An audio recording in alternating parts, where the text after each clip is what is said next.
Welcome, you're on the Fringe Show. I'm your host, Fringe Zalan, and I go live every Friday at 2 p.m. Dubai time.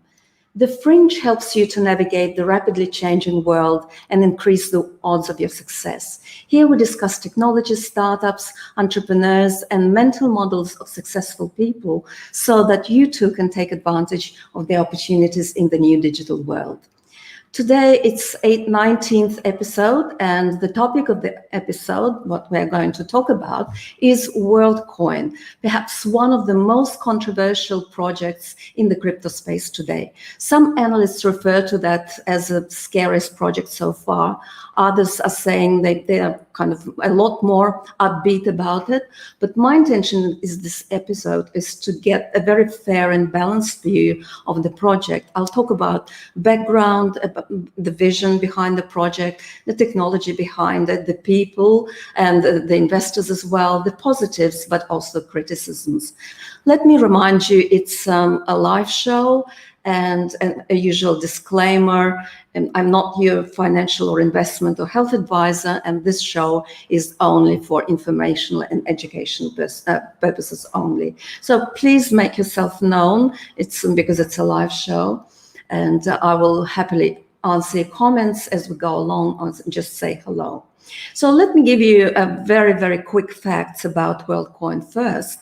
The project itself started somewhere early this year. We don't know exactly when. And it seems to have launched in late June this year. But the official announcement, or rather they were coming out of the stealth mode, that happened on the 21st of October this year, 2021. And that happened when Sam Altman tweeted that they officially introduced this project. It raised $25 million from venture capitalists at $1 billion valuation, immediately making them a unicorn. It's cryptocurrency, which is a layer 2 on the Ethereum blockchain using the technology named optimistic rollup. We'll talk about the technology in a bit more detail as well. It uses biometric identification, your iris reading, and this reading is done with the help of big spheric balls, chrome-like and chrome colored. It's called an orb. That's how the balls, these scanners are called. And they plan to onboard about 1 billion people in the next 2 years on this project. And as a pilot, it rolled recently out in countries like Africa and South America and Indonesia. Now, what's the vision behind this project? And that's coming straight from their website. They're calling it a new collectively owned global cryptocurrency that will be distributed fairly to as many people as possible. And then they later state, if a cryptocurrency were adopted at scale, it would vastly increase access to the internet economy and make applications possible that are now unimaginable. However, less than 3% of the world's population currently participates in cryptocurrency projects. To rapidly get its new currency into the hands of as many people as possible, Worldcoin will allow everyone to claim a free share of it. So you and me, whoever, will have an opportunity to claim a free share. And for this to happen, they're saying we first had to solve one major challenge, ensuring that every person on Earth can prove that they are indeed human, not a bot, and that they have not received their free share of Worldcoin already. This challenge is the long-standing problem of unique humanness. How can you prove you are you without telling us anything about yourself? One of the founders of Worldcoin, CEO Alex Blaney, further writes that the more participants a network like this has, the more powerful it becomes for its users, giving millions or billions rather of people access to one commonly owned network will lead to a major acceleration of the whole crypto space. Entrepreneurs all over the world will start building cryptocurrency applications that are barely imaginable today. That's what he's saying. But the vision behind Worldcoin is a lot more grandiose, if you wish, and more ambitious than just being a cryptocurrency. This is what they're saying as well, both of the founders. It's a start of a wonderful grand social experiment. Sam Altman in particular thinks that it could show the world a new way to think about a prototype of UBI, Universal Basic Income. We'll talk a little bit about universal basic income further in the show. Worldcoin could conceivably play a role in making this vision come true. I want to be clear, he says, it's pure speculation. We have no specific plans for any of this, but you could imagine doing something like Worldcoin distribution to identify everyone on Earth and then give them a UBI created by AGI profits. AGI stands here for Artificial General Intelligence, something that Sam Altman very actively working on. So what's the problem that Worldcoin is solving? And is it significant enough to justify just another cryptocurrency? 2 years ago, Vitalik Buterin, co-founder of Ethereum, wrote quite a popular paper about the hard problems still unresolved in crypto. And in this paper, he said that one of the problems that he was talking about is the so-called Sybil resistance, which is closely related to what is known as proof of unique human problem. We'll talk about Sybil resistance and what it means, Sybil attack, just in a second.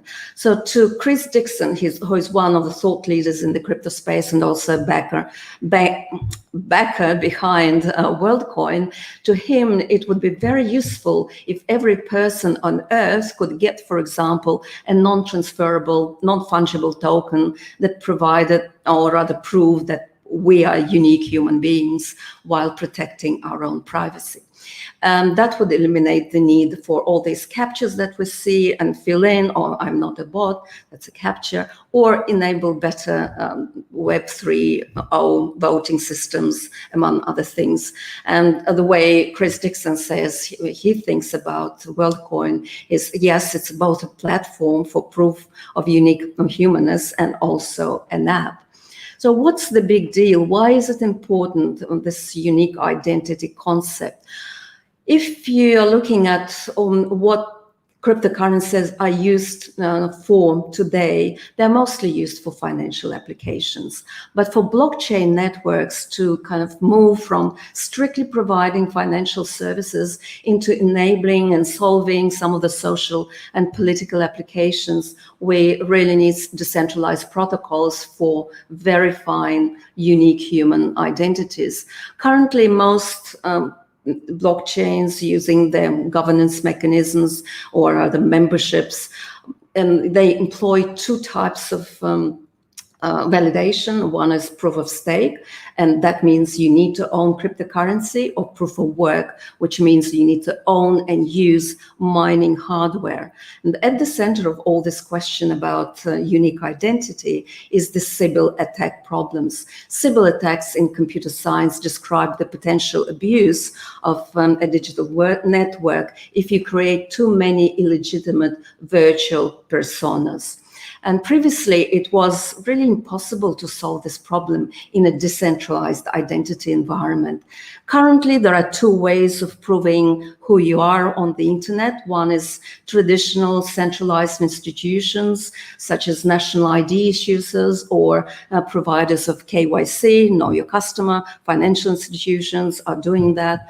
And most self-sovereign identity systems consist of strictly objective claims, cryptographically signed by trusted third-party testers. The problem with centralized parties is, well, who's verifying the verifiers? Yeah, right? And in the crypto space, we have a different way of proving identity. Some network protocols make use of subjective inputs, such as voting and vouching, to produce a decentralized and Sybil resistance consensus to identity. So that's a really central problem that's being solved by Worldcoin. How to come up with a Sybil resistant subjective proof of humanhood humanhood in a decentralized environment. And arguably, it hasn't been attempted before, at least not at that scale. Now, let's talk a little bit about technology and token supply. The startup wants to put a crypto wallet or some other currency onto every human smartphone. But in order to do that, they need to build a way to determine whether someone is a unique human being.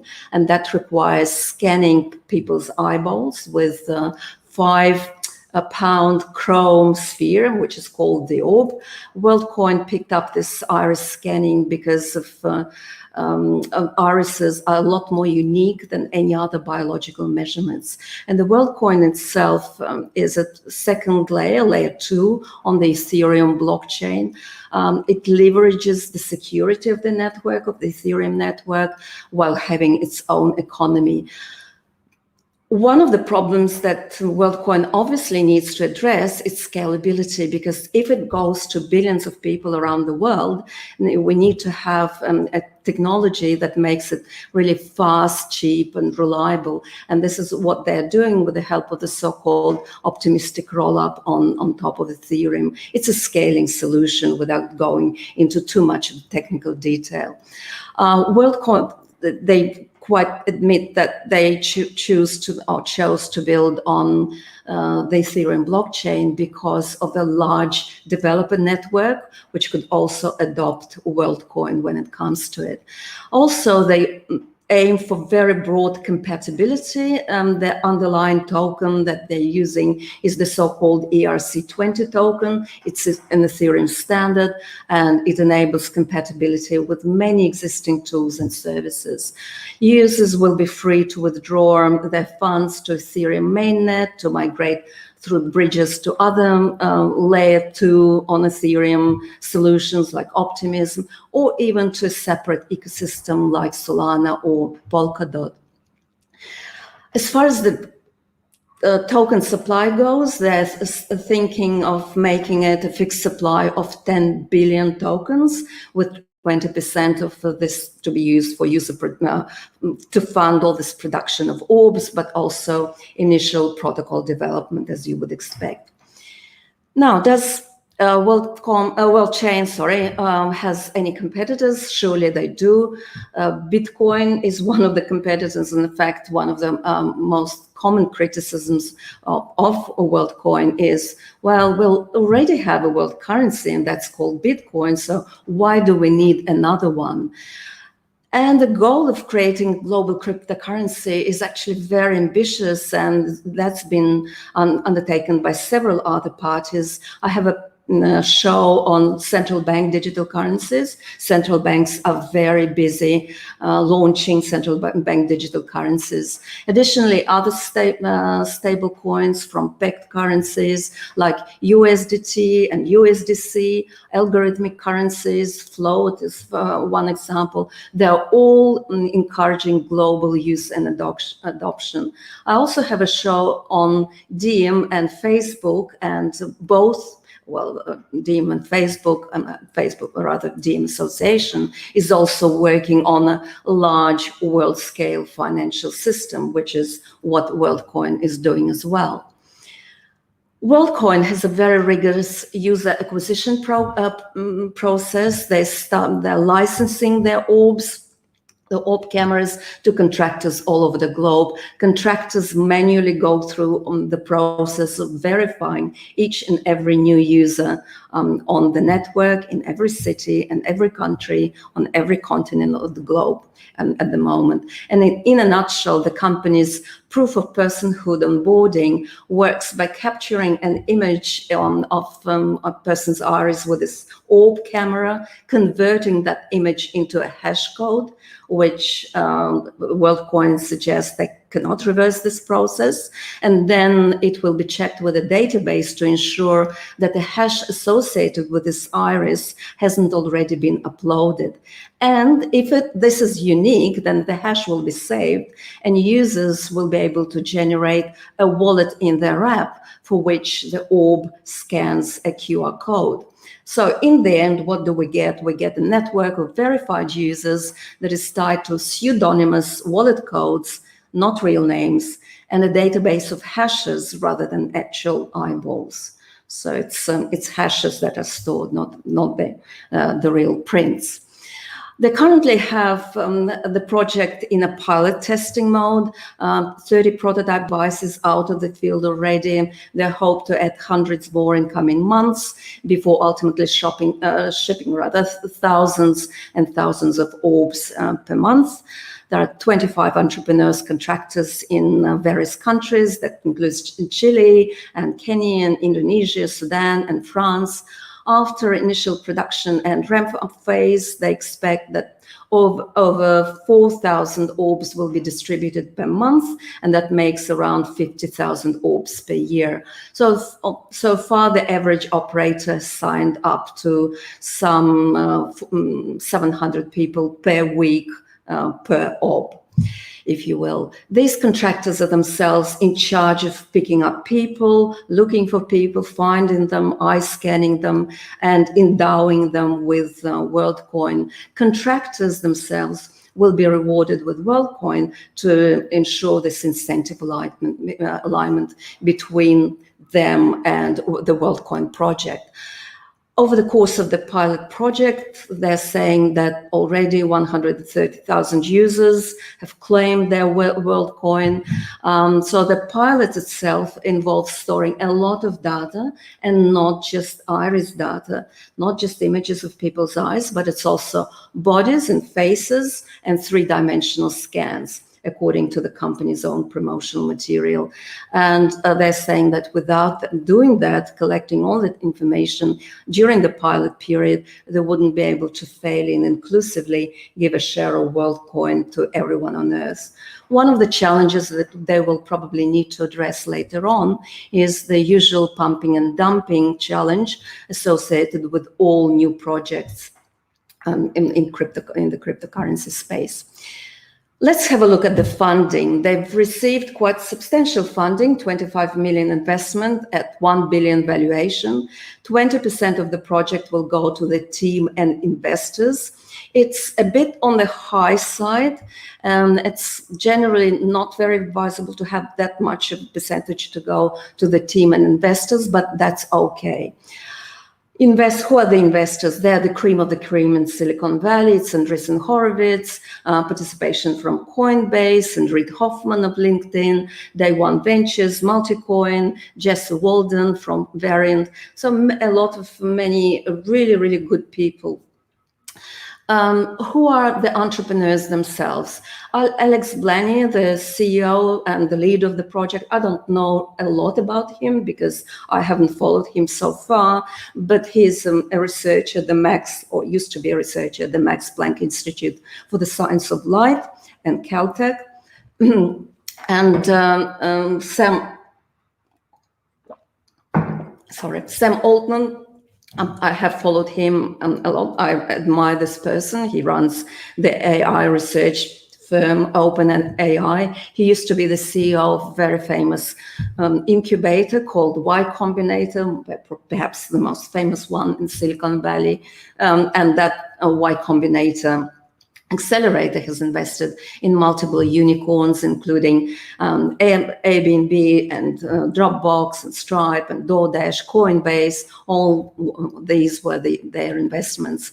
They have two really good backers behind the project. One is Chris Dixon from Andreessen Horowitz.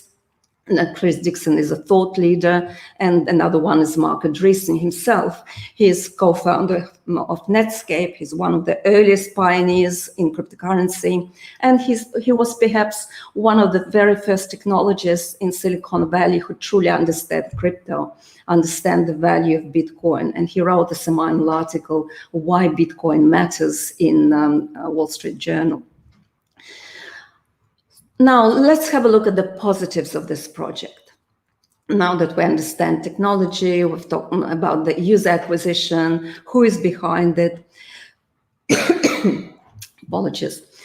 I think What is interesting about this project is that it's a private sector take on UBI, Universal Basic Income, that some governments are now talking about today. It's an interesting alternative to government money, and it's going direct to people rather than through governments. And we know what happens to money when it goes through governments in certain countries. It ends up in the hands of corrupt politicians. They use interesting technology, in particular zero-knowledge proofs, to store data, and it addresses income inequality through an airdrop. And indeed, if you look at the data, currently there was some research done by a company called AAA. They calculated that just under 4% of all people on the planet have cryptocurrencies as of 2020. And this distribution of cryptocurrencies, and particularly Bitcoin, is extremely unfair. There's a power law distribution here. We see that a huge percentage of it, in fact 70%, is owned by the so-called whales. And this is problematic because whales can manipulate prices of cryptocurrencies. Also, according to another research firm, it's called Global Findex, over 30% of the global population are unbanked altogether. Overall, they think, the founders think it's a fair coin, it's a chance to build the biggest financial network ever, and perhaps we can agree with that. It could be extremely valuable if you need to distribute funds quickly. For example, during the pandemic relief distribution in the US, this process has been criticized a lot because it was not possible to deliver funds in the hands of people that needed it most and very quickly. The founders themselves are very impressive, and of course they have a very strong team of venture capitalists behind. So these are all very positive things. Their vision is ambitious as well. Now, let's talk about criticism and some of the concerns. And some of these concerns are indeed related to VCs themselves. So it's a VC-backed project.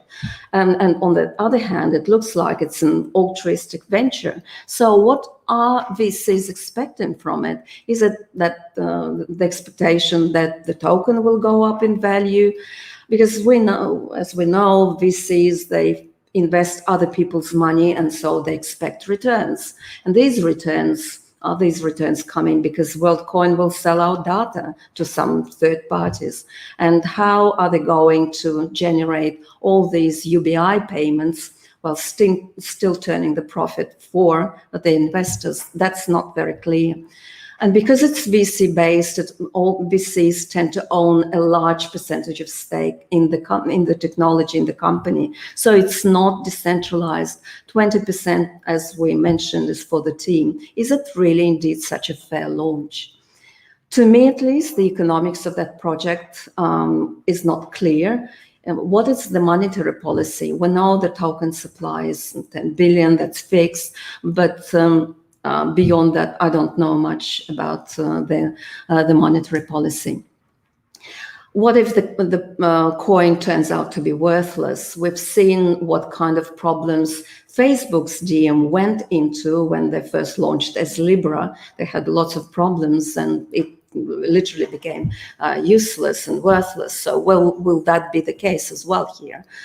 They tend to produce, or rather plan to produce 50,000 balls or orbs in a German factory in the next year or so. And is it just another privacy invasive Silicon Valley based project? Because it's a lot of balls that they're going to produce. CoinDesk,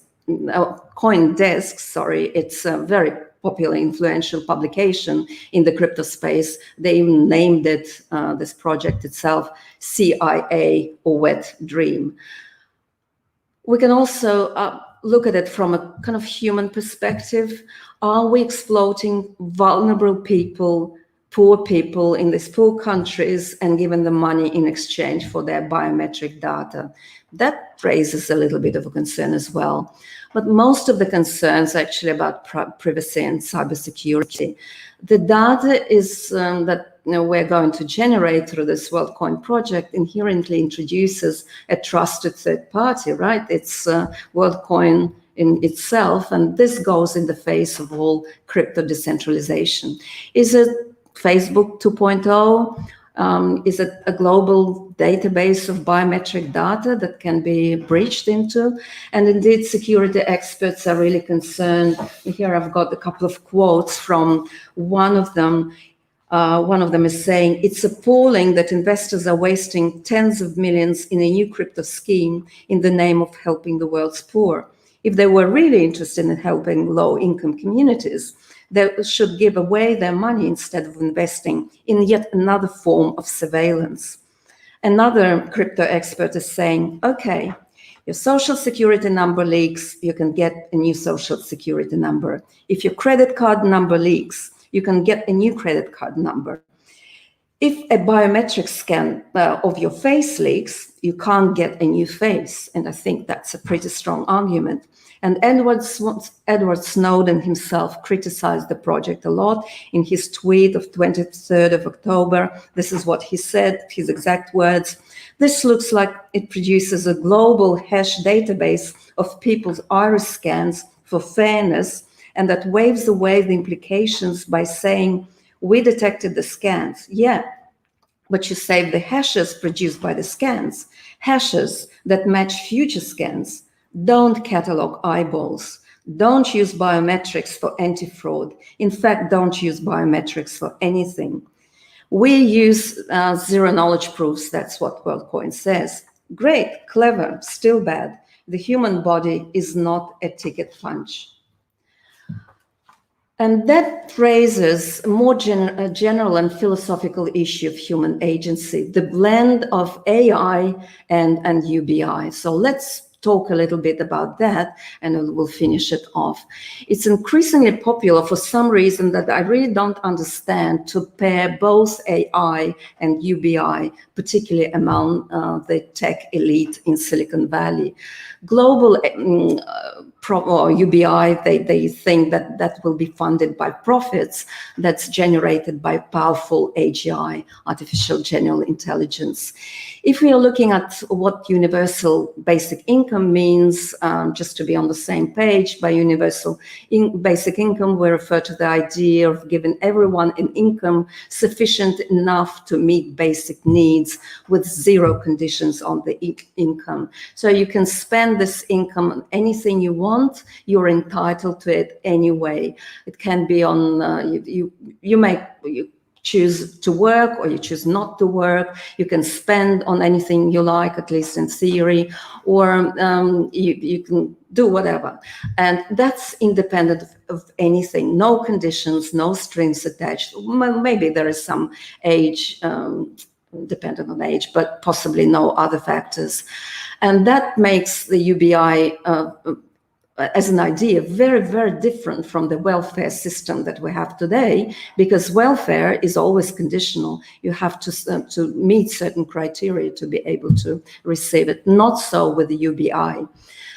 I think also UBI confuses a bit the notions of income and wealth, because the still missing puzzle in all our capitalist system is how to create a more organic way for the middle class to sustain a form of wealth. We're not talking about income here. It's not so much about income. It's really wealth that we are trying to build. So the concept itself is a little bit suspicious. And it was really this very idea of pairing AI and UBI that was criticized a lot by people in Silicon Valley, including to some of them, it epitomized the AI ideology that's the most dangerous force in the world today. And we know that AI has already displaced a lot of workers, and it is projected to do so at an increasing rate in future. And technological displacement of humans has been happening for centuries. It's not a new phenomenon, but I think what is new about that particular time in our history and about the premise of AI is that, unlike all the other industrial revolutions, this kind of automation can truly create a world where human labor of all kinds is no longer needed. And that creates a really interesting, or rather raises an interesting question about human agency. There is a wonderful article that's written by two Silicon Valley veterans, I should say, Jaron Lanier and Glenn Whale. It's called AI's an ideology. It's not a technology. At its core, they're saying artificial intelligence is a perilous belief to recognize the agency of humans. And before we just conclude, let me see some of the comments here. Hey, Larissa, great. Yeah. Is DNA more unique than irises? No, they say irises are apparently more unique than anything else and any other biometrics. There's so many distractions those days after they for human to feel connected. That's true, yeah. And this is why it's being criticized by so many people, yeah. Yeah, and they do have other ideas about us people. Creative projects by any human will become a very valuable asset. I also believe so. I think we're entering the world of creators, if anything else. Yeah, thank you, Larissa. Great insights here. And just some parting thoughts on Worldcoin. Is this really an innovative project that solves the old problem of the internet, proof of humanhood? Or is it just a dress rehearsal for universal basic income? Is this some kind of a global database of biometric data, which is highly centralized and therefore vulnerable to all sorts of attacks? Will it ease us into a social credit system? Who knows? Or all these concerns are somehow unfounded? I'm not too sure. I'm in two minds. So please comment, please put your notes, please comment on YouTube channel, on Facebook. And I think this is it for today. Thank you very much for joining, and I shall see you on the Fringe next Friday at 2 p.m. Dubai time. Now it's time for some music.